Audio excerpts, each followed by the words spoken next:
Nope.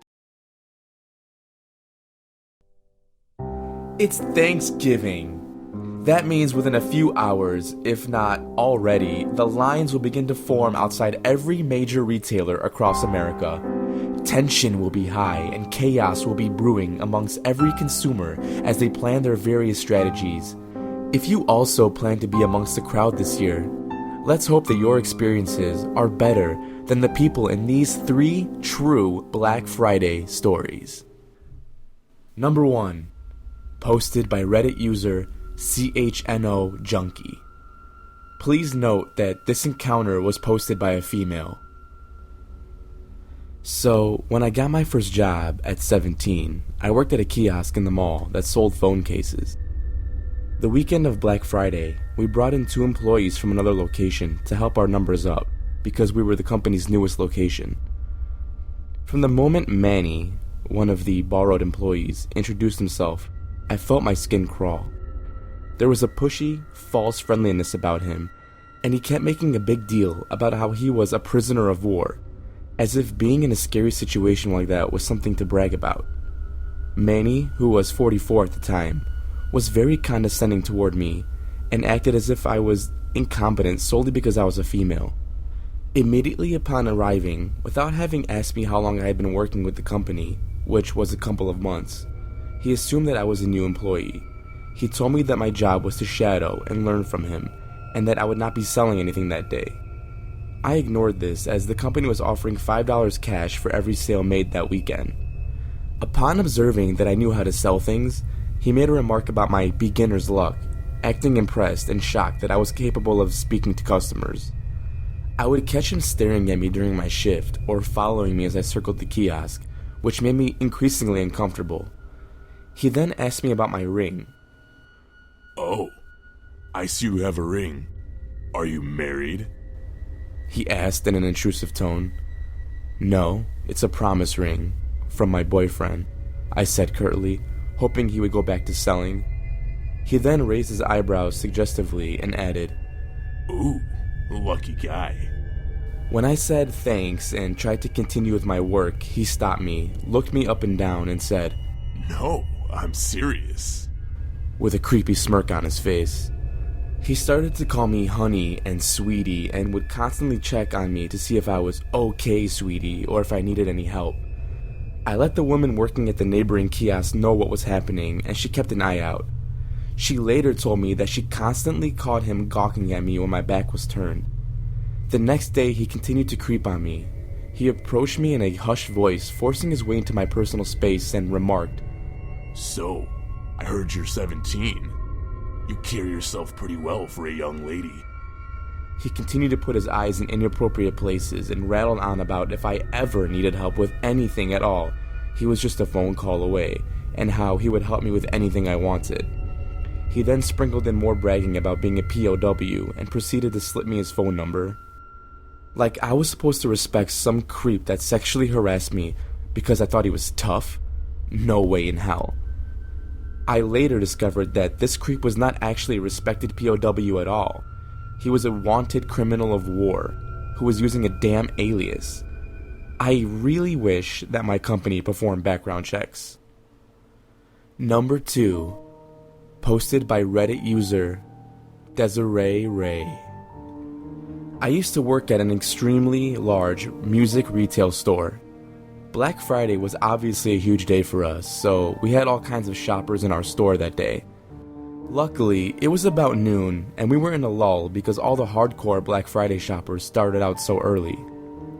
Eventually, this creepy-looking dude walks in our store and immediately stands out amongst the rest of the shoppers. He was wearing a long black trench coat and had on a hat that was reminiscent of the Hamburglar. It was like the Hamburglar had been laid off from McDonald's for a few years and really fell off or something. Just kidding, but really, this dude was really creepy. He smelled bad and caught everyone's attention by the extremely crazy look in his eyes. The look he gave of family shopping in our store was chilling. There was definitely something really off about this dude.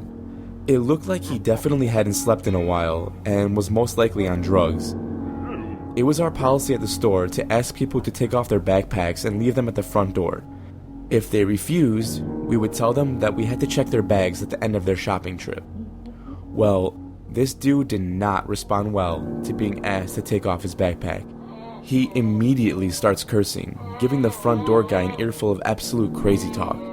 He started dropping the N-bomb right as a mom and her son walked in. A manager was standing nearby and had been watching the situation since the crazy guy had entered the store. My manager politely asked the guy not to curse because there were families about, and we were extremely busy today. At this point, the man starts yelling up a storm and straight up yelling the N-word, talking about the devil, Gibson guitars, and just spewing gibberish. If anyone wasn't watching this guy before, they definitely were now. From the moment the guy had walked in, he was chewing on something as he spoke, and was spitting it all over the place because he was yelling so much. Then, to amplify the weirdness of the situation, we found out what he was eating. He pulls out a bag of raw meat and just starts straight up eating it in front of everyone. Blood is running down his mouth. It was literally one of the scariest things I've ever seen. Luckily, this had escalated so much that every big guy in the store is officially getting ready to hulk up on this freak and push him outside. The cops were called at this point, and a huge group of guys had gotten the crazy guy outside.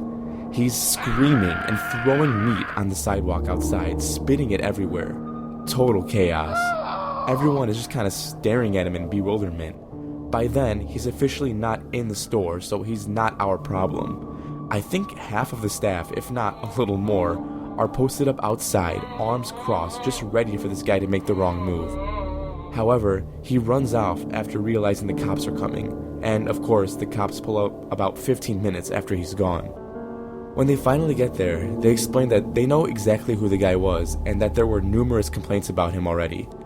Apparently, they even knew him on a first-name basis. It ended up fine, just shook a few people up, but I was seriously freaked out for a couple days after that. It was so off-putting. He was yelling up broken pieces of proverbs, stuff about Satan, screaming about guitars, and dropping the N-bomb the whole time. I felt like this was too surreal, and I was probably cursed or something. Just my luck. Cursed by a crazy, methed-out hamburglar at a guitar store. Not even a cool gypsy or something.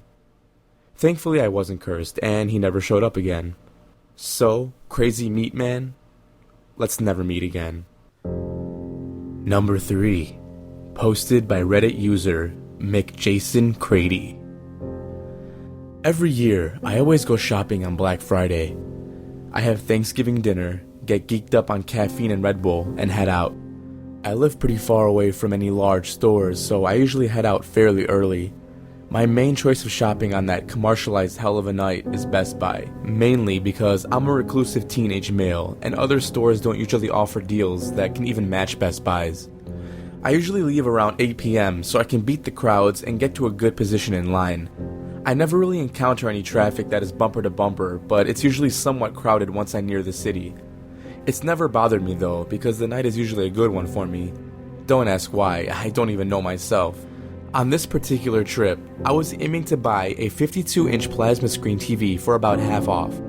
I had been saving for weeks to amass even that amount. Not to be a commercially brainwashed tool, but I've always loved Black Friday.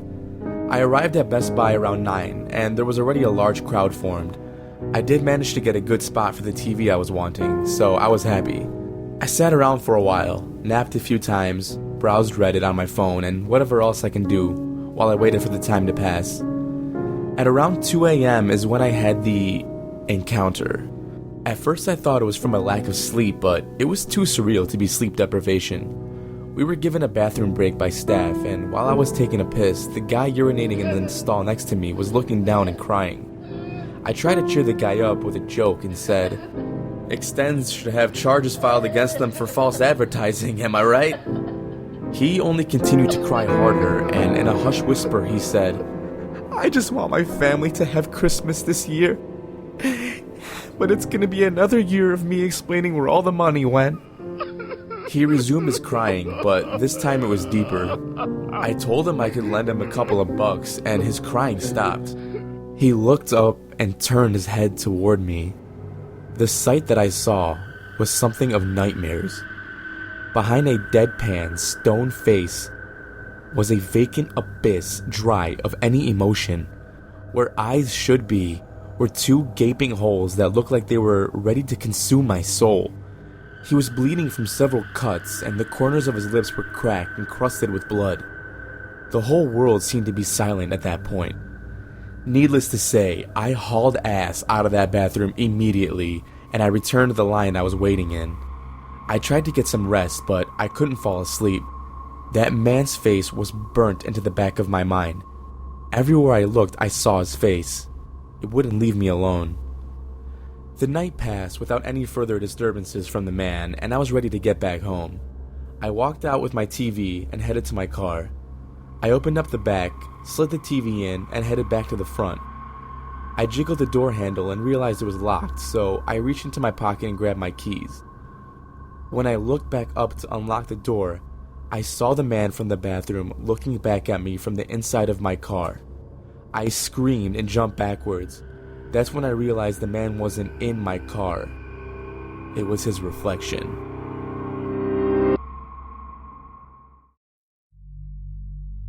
Thank you for watching. We hope you enjoyed this special bonus video. If you did, give us a thumbs up or let us know in the comments below. Links to the original story posts have been provided in the description below. Also in the description is a link with more info on our monthly movie giveaway, which you still have time to win in November. Have a great Thanksgiving and stay safe on Black Friday. And remember, as always, stay creepy.